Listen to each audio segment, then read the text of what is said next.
नमस्कार दोस्तों, जय हिंद। मैं निपुण आलमबाई डायलॉग मंच में आप सबका स्वागत करता हूं। और दोस्तों, जैसा कि आप जानते हैं, डायलॉग मंच का मोटिव है यूथ को मोटिवेशन, सही डायरेक्शन और साथ ही एक स्ट्रेटेजिक टॉक करना। तो दोस्तों, इस श्रृंखला में आज हमारे साथ एक यूथ महिला और एक महिला परीक्षार्थी कैंडिडेट जुड़ी हैं, जिनका नाम है रागिनी साहू। रागिनी साहू जी ने अभी सीजीपीएससी की जो परीक्षा हुई थी, उसमें असिस्टेंट प्रोफेसर में अपने आप की नियुक्ति ली है, अपने आप को पद को अपने लिए सुनिश्चित किया है। तो रागिनी जी, सर्वप्रथम आपका बहुत बहुत स्वागत डायलॉग मंच के अंदर, और आपको इस सफलता की जी सर, बहुत थैंक सारी यू सो मच। शुभकामनाएं। बहुत बहुत आपको बहुत। धन्यवाद sir, thank you so much. Ragini ji, हर युवा का मन होता है कि मेरे को सफलता मिले, सक्सेस मिले, मैं आगे बढ़ूं। आपको सफलता मिली और बकायदा आप एक प्रोफेसर बनी है, टीचर बनी है। जी तो सर, कैसा लग रहा है इस समय? आपकी अनुभूति कैसी है? थोड़ा अपनी अनुभूति शेयर कीजिए। अभी तो मैं बहुत खुश हूँ सर। और मेरे से जुड़े हुए लोग मेरे से ज्यादा खुश हैं, ये देख के मुझे और ज्यादा खुशी होती है। बहुत बढ़िया। मेरा ड्रीम जॉब था असिस्टेंट प्रोफेसर बनना, तो अभी मैं ऐसा लग रहा है कि मेरा इतना बड़ा सपना सच हो गया है, जिसको मैंने कभी सोचा नहीं था पूरा हो जाएगा करके। तो मैं अपनी खुशी को बयां नहीं कर सकती, इतनी खुश हूँ मैं। बहुत बढ़िया। सही बात है। सबसे बड़ी बात आपने क्या बोली कि जो लोग मुझसे जुड़े हैं वो मुझसे लेके खुश हैं। तो ये सही मायने में सबसे बड़ी खुशी होती है, क्योंकि जी हमारी सर। सफलता में बहुत से लोगों का योगदान होता है। हमारे परिवार जी की, सर। हमारे मित्र, हमारे टीचर्स। तो उन सबको भी एक प्रसन्नता मिलती है कि हाँ, जिस पर हमने मेहनत करी, जिस पर हमने समय दिया, उसने उसको क्या किया, यूटिलाइज किया। तो यही बात आप बोल जी रही हैं। सर। और बड़ा अच्छा आपके लिए रहा। राघवी जी, थोड़ा सा अपने बारे में बताइए, क्योंकि जो व्यूअर्स हैं, जो आपको देख रहे हैं, उनको जानकारी होनी चाहिए कि भाई हमारे सामने जो शख्सियत है वो कौन है। जी सर, जैसे आपने बताया, मेरा नाम रागिनी साहू है। मैं दुर्ग जिले के ग्राम पुथरेल की रहने वाली हूँ। और जी। मैंने अपनी प्रारंभिक पढ़ाई है वो अपने गांव के गवर्नमेंट स्कूल से की है। उसके जी। बाद आगे मैंने ग्राम अंडा के शासकीय स्कूल से अपना माध्यमिक जो पढ़ाई था, उच्चतर शिक्षा थी, उसको जी। कंप्लीट की थी। उसके बाद ग्रेजुएशन मैंने सेठ रतन चंद सुराना कॉलेज दुर्ग है, वहां से कंप्लीट किया था बीए से। जी। उसके बाद मैंने पोस्ट ग्रेजुएशन अपना masters in arts government science college Durg से कंप्लीट किया 2017 में। फिर 2017 के बाद मैंने अपना career as a guest lecturer शुरू किया था। 3-4 ओके। साल मैं पढ़ाई, लेकिन वर्तमान में सीजीपीएससी द्वारा आयोजित अ, थोड़े समय पहले ही इंटरव्यू वगैरह हुआ है, तो उसमें असिस्टेंट प्रोफेसर में मेरी सिलेक्शन हुआ है और मेरा सब्जेक्ट इंग्लिश है। अच्छा, अंग्रेजी माध्यम से, अंग्रेजी सब्जेक्ट से आपने क्या किया है? एसवीएम प्रोफेसर में अपनी डिग्री ली है, अपना जी चयन सर। किया है। बहुत बढ़िया। सर, मेरा विषय इंग्लिश है, लेकिन मेरी जो प्रारंभिक पढ़ाई हुई है वो पूरी हिंदी मीडियम से ही हुई है। मेरा अच्छा पोस्ट अच्छा। ग्रेजुएशन ही है जो इंग्लिश से हुआ है। Okay okay. तो प्रोग्रेशन के बाद फिर आपने सेंट प्रोफेसर आपने इंग्लिश से ही अपना क्रैक किया है। बहुत बढ़िया। Yes sir. तो ये तो बड़ा अच्छा है। ये तो बड़ा एक चुनौतीपूर्ण भी रहा होगा कि कहाँ पहले हिंदी मीडियम में आपने पूरा पढ़ाई की, फिर पोस्ट ग्रेजुएशन आपने इंग्लिश में किया, और फिर आपके एग्जाम भी आपने इंग्लिश में निकाला। तो इस चुनौती को कैसे जी सर। आपने, क्या चुनौती पहले बताइए? कुछ चुनौती आई थी सामने हिंदी मीडियम से इंग्लिश मीडियम में यस जाने सर, में? Of course. बहुत बड़ी चुनौती आई थी सर, अगर मैं अपनी प्रारंभिक पढ़ाई को बताऊं तो, क्योंकि मैंने सभी पढ़ाई अपना गवर्नमेंट स्कूल से ही किया है, गवर्नमेंट कॉलेजेस से ही किया है। और पोस्ट ग्रेजुएशन में पहले तो मेरा हिंदी माध्यम था, लेकिन जब मैंने डिसाइड किया कि मुझे एमए इंग्लिश से करना है करके, तो ये तो डिसीजन एक अपने आप में ही चुनौतीपूर्ण था कि एक हिंदी मीडियम से आप अचानक से जाके इंग्लिश में एमए करना। पर मैंने उसको एज अ चुनौती के रूप में ही किया कि मुझे वो किसी भी हाल में करना है करके। और सर, मैं आपको बताना चाहूंगी कि जब हम लोग पढ़ते थे 2016-17 में, मैंने साइंस कॉलेज में एडमिशन लिया था एमए में। तो उस समय जो एमए इंग्लिश था वो काफी कठिन माना जाता था। और हम लोगों में 40 सीट था साइंस कॉलेज में, तो 40 लोगों का एडमिशन हुआ था, 40-42 लोगों का।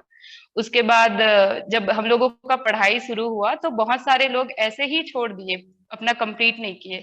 फिर ऐसे ही 30-32 लोग हम लोग पेपर दिए थे फर्स्ट सेमेस्टर का। तो फर्स्ट सेमेस्टर में हमारे 5 पेपर होते हैं। तो 5 पेपर होते हैं, उसमें हमको सभी में पास होना रहता है। तो अब हम लोग 30-32 लोग पेपर दिलाए थे फर्स्ट सेमेस्टर का। तो 5 लोगों का ऑल क्लियर था, और 2-3 लोगों का एक एक पेपर में बैक था।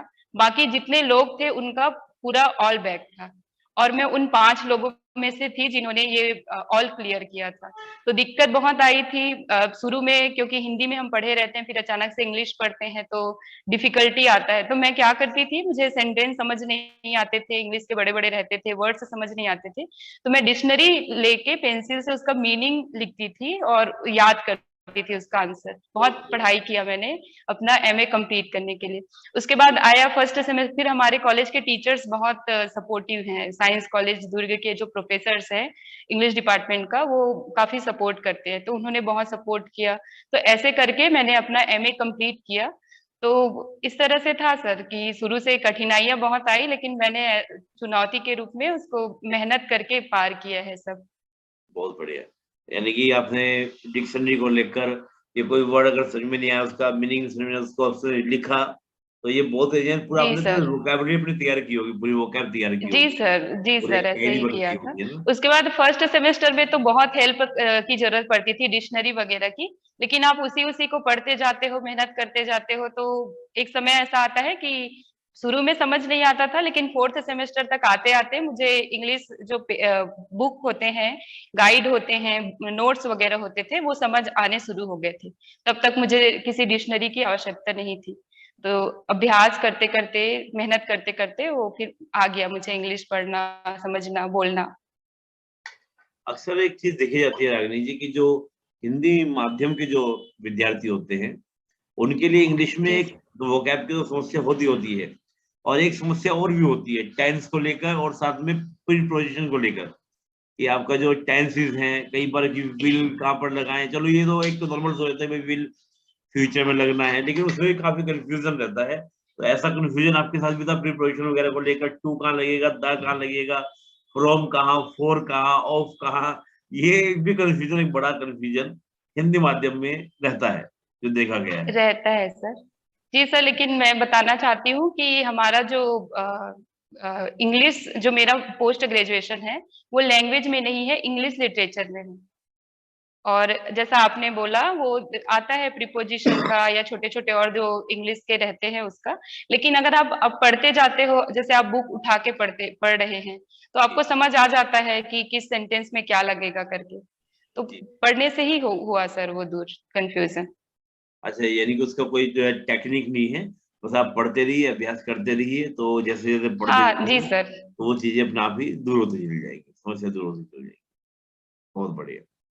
रागिनी जी, इस पूरे सफर में जो आप असिस्टेंट प्रोफेसर बनी, तो कुछ खास एग्जाम्पल आप देने चाहेंगे, कोई घटना का जिक्र करना चाहेंगे जो वाकई में आपको, हाँ भाई ये घटना मुझे अब भी याद है, इसमें मुझे काफी ज्यादा प्रॉब्लम फेस मैंने की थी और ये मेरे बड़ा चुनौतीपूर्ण रहा था? जी सर, आपने बहुत सही क्वेश्चन किया। सबसे पहले तो मैं ये बोलना चाहती हूँ सर कि जो हमारा असिस्टेंट प्रोफेसर एग्जामिनेशन है, वो आज आज जो 18 तारीख है, आज को 3 साल पूरे हो गए। तो हमारा जो प्रोसेस चला 2019 से चल रहा है। तो सबसे बड़ा चुनौती हमारे लिए ये था कि हम अपने आप को जो कंपटीशन है उसमें बना के रखें। मतलब हमारा जो प्रोसेस शुरू हुआ था 2019 से शुरू हुआ था, हम लोग कंटिन्यू उसकी तैयारी कर रहे थे। लेकिन उसका जो एग्जाम हुआ वो नवंबर 2020 में हुआ। फिर इंटरव्यू हमारा क्या बोलते हैं, जुलाई अगस्त 2021 में हुआ। तो सबसे महत्वपूर्ण और सबसे ज्यादा चुनौती हम लोगों का ये था कि हम कंसिस्टेंसी अपनी बना के रखें, हम अपनी जो तैयारी है उसको बीच में ना छोड़ें। तो ये सबसे ज्यादा चुनौतीपूर्ण था। जिसने अपने आप को बना के रखा एग्जाम में, जिसने अपनी कंटिन्यूटी बना के रखी, उसको इस एग्जामिनेशन में सफलता मिली है सर। बहुत बढ़िया। यानी कि नियमितता रहनी चाहिए, एक कॉन्फिडेंस मतलब आपकी रहनी चाहिए, तो आपको कोई भी इश्यू इस जी एग्जाम को सर। लेकर नहीं होगा। और जो भी इसको किया, निरंतरता को बनाए रखा, वो एक पुरानी कहावत है ना, जी वो सर। बोलते हैं खरगोश और कछुए की कहानी, कि कछुए जी ने सर। निरंतरता रखी, लगातार चलता रहा तो वो सक्सेस पा गया। जी सर। बहुत बढ़िया। बीच में लॉकडाउन वगैरह आया था, कोविड वगैरह भी आया था, तो बहुत सारे लोग डिप्रेस्ड हो गए थे, पढ़ाई छोड़ दिए थे। पर मेरे साथ प्लस पॉइंट ये रहा था कि उस लॉकडाउन को भी मैंने पढ़ने के लिए ही यूज किया, क्योंकि मुझे पता था इतना दूर चल के आए हैं, फिर अगर छोड़ देंगे तो वापस जाने के लिए फिर उतना समय लगेगा। तो मैंने यही सोच के कि अब वापस जाना ही नहीं है करके लॉकडाउन से, मतलब कंटिन्यू आप बोलेंगे कि 2019 से लेकर वर्तमान समय तक मेरी तैयारी रही है। बहुत बढ़िया, बहुत बढ़िया। तो निरंतरता मंत्र रहा जिसने आपको सक्सेस दिलाई। निरंतरता जी के सर। मंत्र रहा। अक्सर एक धारणा और है, जब हम भारतीय समाज की बात करें, सभी की बात करें, कि टीचिंग का जो प्रोफेशन है ये गर्ल्स के लिए कहा जाता है कि बड़ा अच्छा प्रोफेशन है, कि भैया अपना बढ़िया अच्छा प्रोफेशन है, सुबह जाओ दोपहर में छुट्टी हो जाती है, आगे परिवार को संभालो, सब कुछ करो। आप इस बारे में कुछ क्या समझते हैं, कुछ कहना चाहेंगी, या कुछ आप भी इस धारणा के साथ जुड़ना चाहेंगे, कुछ कहना चाहेंगे इस बारे में आप?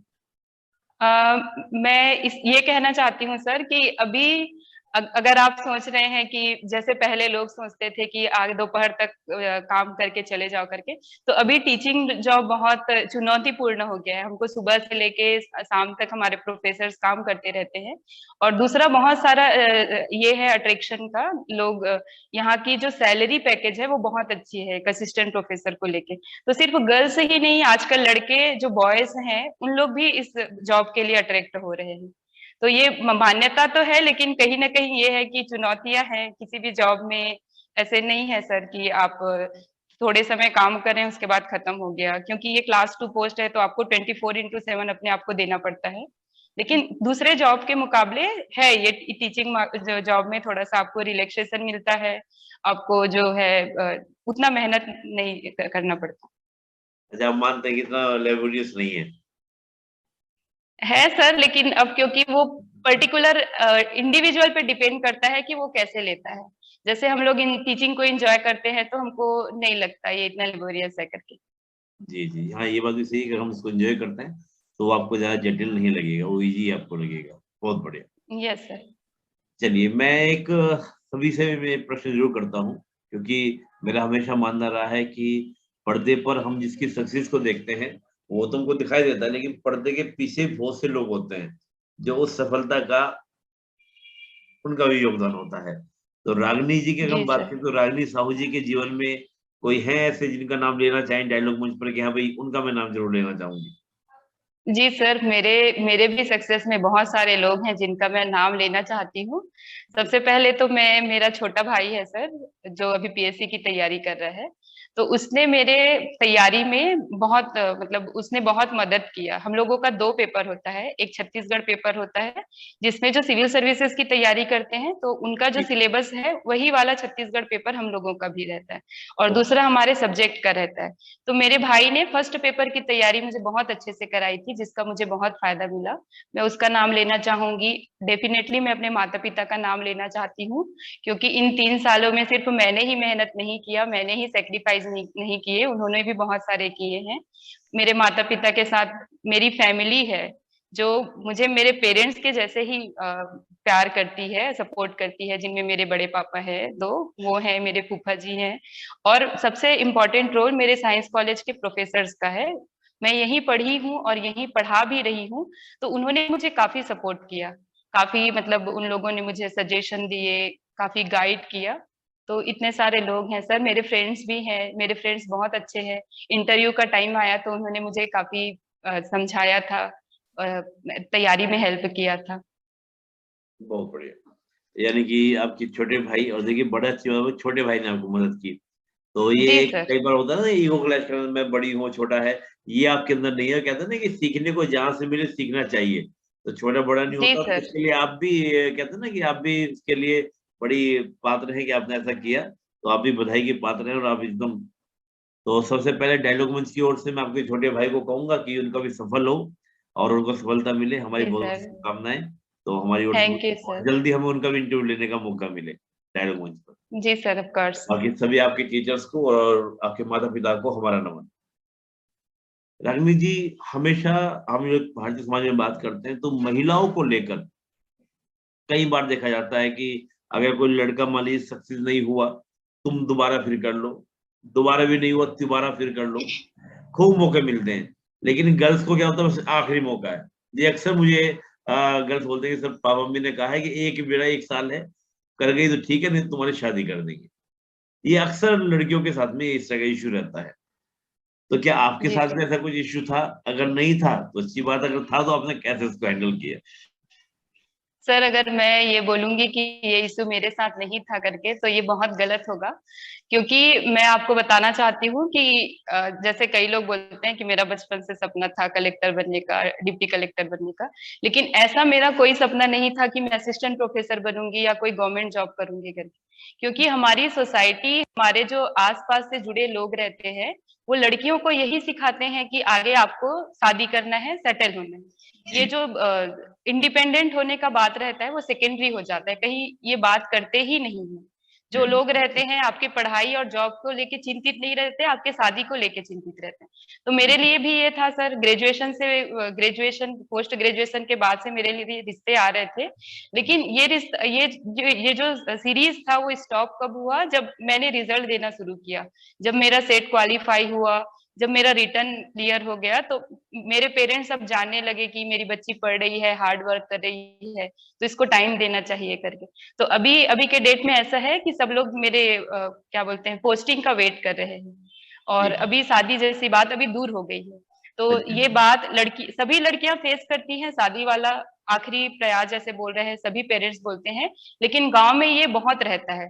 लड़कियों को उतना समय नहीं मिल पाता जितना लड़कों को टाइम मिलता है करियर बनाने के लिए। बिल्कुल बिल्कुल बिल्कुल। जी सर, ये तो उसके अगर लिए जरूरी यही है, लड़कियों को भी मैं यही कहना चाहती हूँ जो सुन रही होंगी मुझे, कि जो भी है डिफिकल्टी आएगा, जो भी है परिवार वाले भी आपको बोलेंगे, शादी करिए, लेकिन सबसे पहले आप अपना करियर बनाइए। हम लोग यही सुनते आते हैं सर, लड़कियों को यही बोलते हैं कि आपके जो सपने हैं या तो आपका हस्बैंड पूरा करेगा या आपके पिताजी पूरा करेंगे। लड़कियों को कभी ये नहीं बोला जाता कि आप खुद अपने सपने पूरे कर सकते हो, परिवार वालों का पूरा कर सकते हो। तो मुझे यही लगता है कि लड़कियों को इस लायक बनना चाहिए कि वो अपने साथ साथ अपने घर वालों का और दूसरे लोगों का भी सपना पूरा कर सके जो उनसे जुड़े हुए हैं वो। जी जी, बहुत बढ़िया। यानी कि गर्ल्स को, तो आप सभी गर्ल्स के लिए जो इस प्रकार का चैलेंज फेस कर रही है, उनके लिए कोई खास मैसेज देना चाहेंगी आप? कुछ कहना चाहेंगी जी उनके लिए? सर, मैं यही बोलना चाहती हूँ कि जो भी आपको समय मिल रहा है, हम सीधा पेरेंट्स को तो नहीं बोल सकते सर मुझे टाइम दीजिए, 4 साल दीजिए, 5 साल दीजिए, लेकिन आप छोटे छोटे उनको सफलता दीजिए, छोटे छोटे मौके दीजिए, ताकि वो आपके ऊपर भरोसा करना शुरू कर दे और आपको तैयारी के लिए वो समय दे सके। और आप इधर उधर की बातें मत सुनिए, क्योंकि लोग हैं ऐसे भी बहुत बोलते हैं। आप अपना विजन क्लियर रखिए, आपको कहाँ जाना है, क्या अचीव करना है, उसके बाद शादी भी होते रहेगा। बहुत बढ़िया। लोगों का सुन के कभी अपना जो मोटो मत है, करो। अपना जो विजन है, उसको छोड़ना नहीं चाहिए। क्योंकि लोग जो है सर, आपको पहले भी बोलेंगे और आपके सक्सेस के बाद भी बोलेंगे।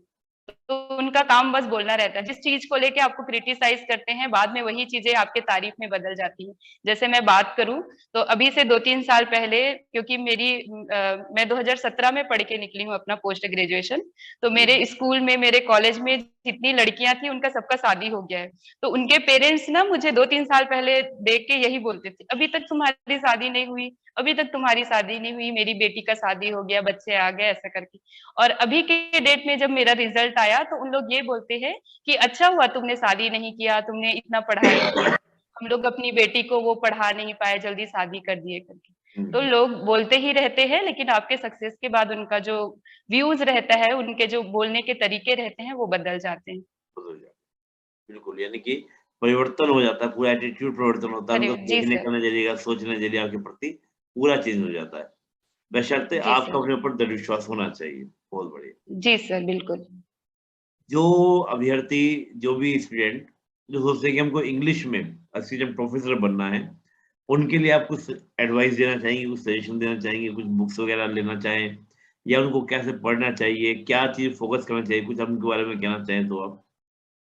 जी सर, मैं एक बात और बताना चाहती हूँ सर, आपके मंच के माध्यम से। मैंने जो अभी तक अपनी जो पढ़ाई की है, चाहे एमए इंग्लिश हो, चाहे मेरा सेट का एग्जाम हो, चाहे पीएससी असिस्टेंट प्रोफेसर का तैयारी हो, किसी के लिए मैंने कोई कोचिंग नहीं लिया था।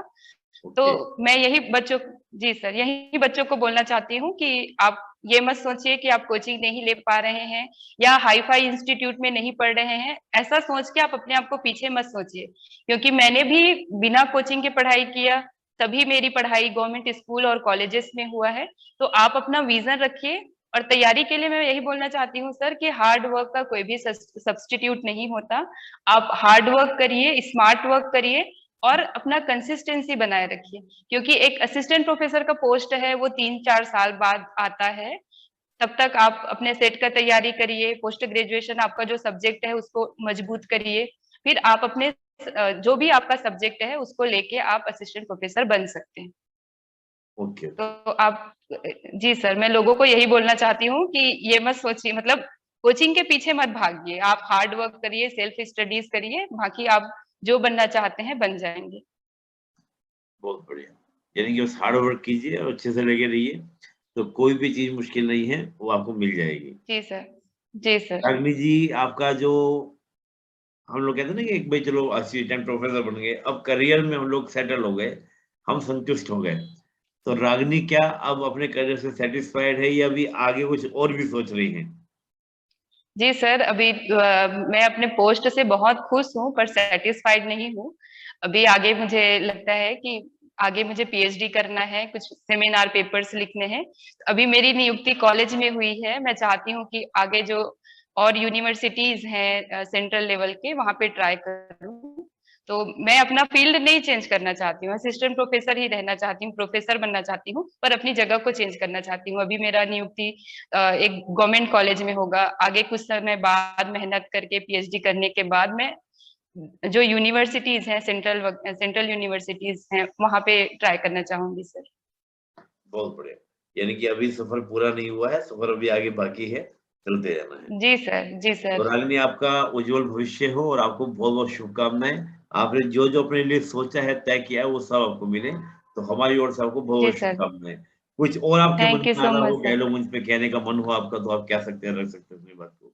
हाँ, और एक चीज और मैं बोलना चाहती हूँ सर कि जैसे हम लोग पास होते हैं तो सीखते ही हैं, लेकिन मुझे ऐसा लगता है कि फेलियर और रिजेक्शन है वो बहुत इंपॉर्टेंट है।